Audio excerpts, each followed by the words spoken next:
My name's Matthew Lauritsen, and I've been walking with Jesus um, about 10 or 11 years now. The text for today is Mark chapter 4, verses 35 to 41. It says, "On that day, when evening had come, he said to them, 'Let us go across to the other side.' And leaving the crowd, they took him with them in the boat, just as he was. And the other boats were with him.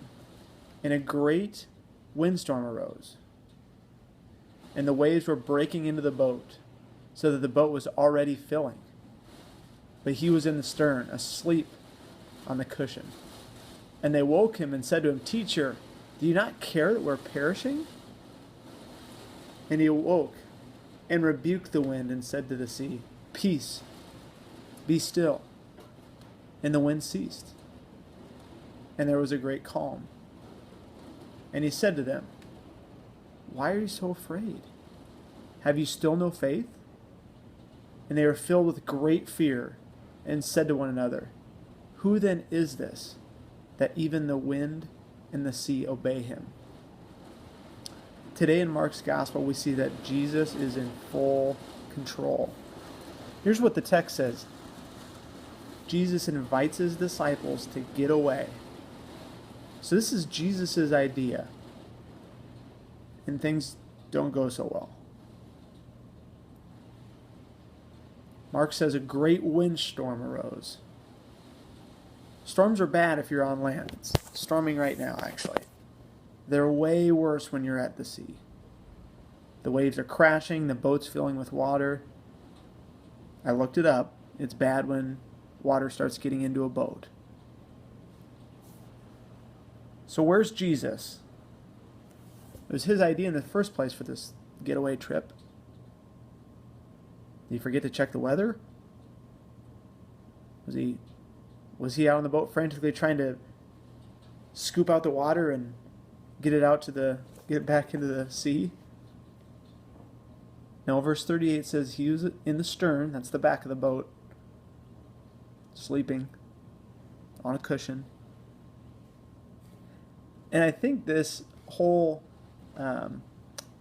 series of events kind of rubs the disciples the wrong way, because you can almost hear it in their voice when they speak next in the text. They say, "Teacher, do you not care that we're perishing?"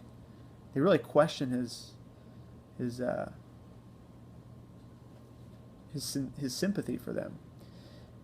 They thought they're going to die, and they thought Jesus is asleep, so he maybe doesn't care as much.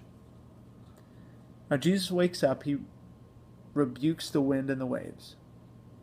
I mean, next time it storms, next time it's raining or really windy, just think about how powerful it would be to have someone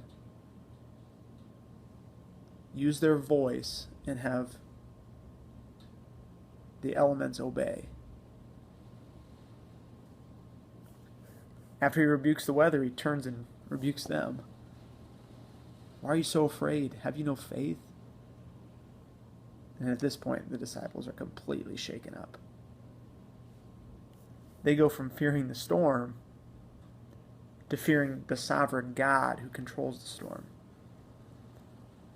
I think there's three things we learn about Jesus from this passage. Number one, following him isn't the safest route. Second, Jesus really shows his humanity in this passage. In verse 38, he's asleep. He's asleep on a cushion, tired.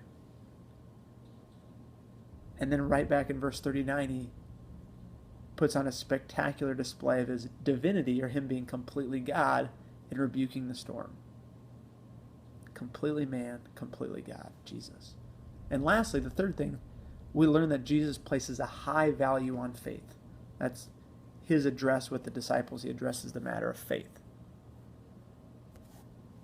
So why does this story matter for you and me? Think about the phrase the disciples used. "Jesus, do you not care?" I think when we're honest with ourselves, inwardly or outwardly, that's sometimes the question we have when we're groaning during the storms of life. Jesus didn't answer that question explicitly in this text. He does in different texts where he says, I mean, he cares so much, he knows the number of hairs on your head. But Jesus is in control when it seems like he's acting and when it seems like he's sleeping. So here's my last encouragement, my last challenge for you. If you're in a storm, would you pray and meditate on Jesus' words, peace, be still, and ponder Jesus' ability to maybe calm your storm and maybe calm the storm that's within you? Peace, be still. And if you wouldn't consider yourself in a season of a storm, would you think about Jesus' last words? Have you still no faith? Faith is a muscle that needs to be exercised, and Jesus places a high value on it. And it doesn't grow strong by being in comfortable environments. So take a risk this week.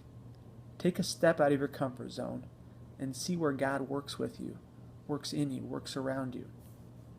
This is Matthew Lauritsen for New City Church, helping people know, love, and follow the Jesus who took naps, then woke up in calm storms. Peace.